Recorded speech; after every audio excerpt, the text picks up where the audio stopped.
Hello, welcome to the video. So, ladies and gentlemen, some of you will probably read the title and think this is going to be a video about how Megalodon doesn't live in the modern day, and to a certain extent, it is.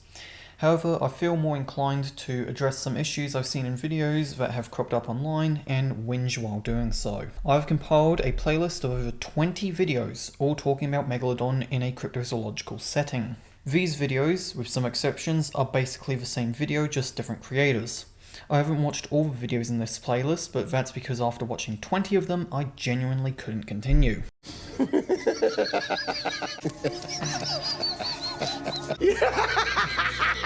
A lot of these videos feel like whenever you're going around wherever you live in the world and you see the same cars, just different owners. Like you might have your neighbor Bill who owns a Toyota Hilux, and then you see your co-worker Alex also got a Toyota Hilux. And yeah, there are different variants and changes between each Hilux model, but for all intents and purposes, they're basically the same vehicle. Overall, I've got several things I dislike about this cryptozoological subject and want to go through those in this brief video. The first one I dislike is that it dulls down Megalodon as an animal. I hear people complain about dinosaurs and other prehistoric animals in movies or sharks in movies as being nothing but monsters, unlike their real life counterparts. I hear a lot of sharks aren't monsters stuff everywhere, and that's perfectly fine for me. Until the same people who say that also make videos on Megalodon and cryptozoology. To me, this objectifies Megalodon as this thing to whinge and whine about.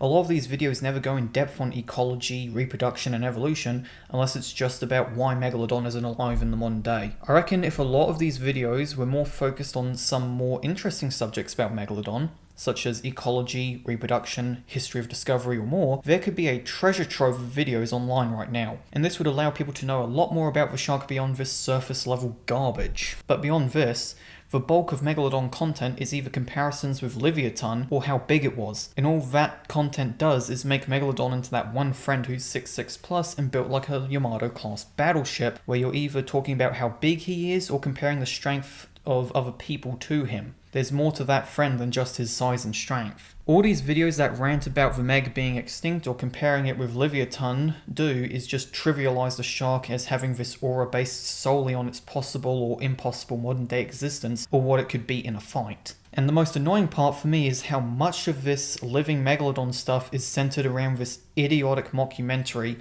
Megalodon, the monster shark lives. It seems like not a single video can go by without mentioning it, saying it's the reason why everyone thinks that Megalodon still lives. While it's more than likely responsible for the bulk of that, Carl Schuker points out in Still in Search of Prehistoric Survivors that speculation has existed for decades before this film. While he did not outright state it to be a Megalodon, biologist David Stead did mention Megalodon in relation to the Port Stevens shark, which was said to be between 115 and 300 feet long. The shark was reported in 1918 and Stead wrote about it in the 1963 book Sharks and Rays of Australian Seas. He didn't say Megalodon by name, like these videos imply, but did mention giant shark teeth dredged from the bottom of the ocean being over 5 inches long, which could only mean Megalodon. He thought of the lengths as being overstated, but beyond that he did believe the Port Stevens fishermen to be genuine with their accounts. Alongside this, in the 1990s, there was 1995's In Search of Prehistoric Survivors from Carl Schuker that talked about Megalodon's existence, later revised with 2016's Still in Search of Prehistoric Survivors. 1996's Bunyips and Bigfoots by Malcolm Smith had a brief mention of the Port Stevens shark, which was later revised in 2021's second edition of the book. This revision included a link to an archived version of 1998's A Critical Evaluation of the Supposed Contemporary Existence of Carcharodon Megalodon by Ben S. Roche. Megalodon, the monster shark lives came out in 2013, meaning speculation has existed anywhere from 15 years before this film in the case of Roche, to 50 years in the case of Stead. While this film can be blamed for most of the belief in the modern day, it's not where it propagated from. While my memory is a bit fuzzy on this, I think you could also blame Jaws by Peter Benchley for promoting this subject, given there is a scene in the 1974 novel that says how Megalodon could still be alive. This is also ignoring the Meg series of novels by Stephen Alton, which originated in the mid-1990s. The Meg series also later got a 2018 movie and a 2023 sequel, if you felt like I had to mention those as well. This book/film series is probably the main reason everyone talks about the Mariana Trench theory for Megalodon's existence in in the modern day. I've also heard people ask why all the prehistoric marine cryptid talk is about Megalodon, but it's worth noting that there's been speculation on mosasaurs, plesiosaurs, and several other groups existing in the modern day as well. Heck, Carl Schuker wrote a 600-page book that includes an entire chapter solely on marine cryptids with proposed prehistoric identities. That chapter alone is around 150 pages, and Megalodon only takes up about 10 pages out of that chapter. While that is a good chunk on just Megalodon, that's less than 7% of that chapter's overall content. If you want to limit the living prehistoric marine creature talk to just sharks, then you have an argument, but to ignore marine reptiles in this conversation is silly.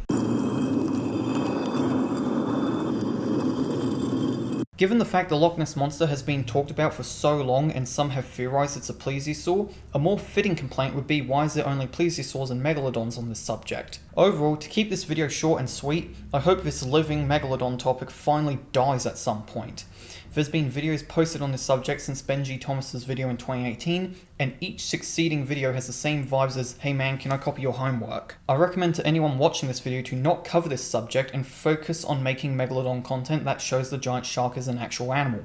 Cryptozoological speculation is cool, and I personally love cryptozoology, but I think the time spent on cryptid Megalodon videos could be better spent on other, more interesting cryptids. It's obviously not my job to criticize people for content they make, but I felt like this had to be addressed, considering this content is just repetitive rubbish. Anyway, hopefully you enjoyed this video. I should hopefully be able to upload some stuff more often now, so expect more videos in the future.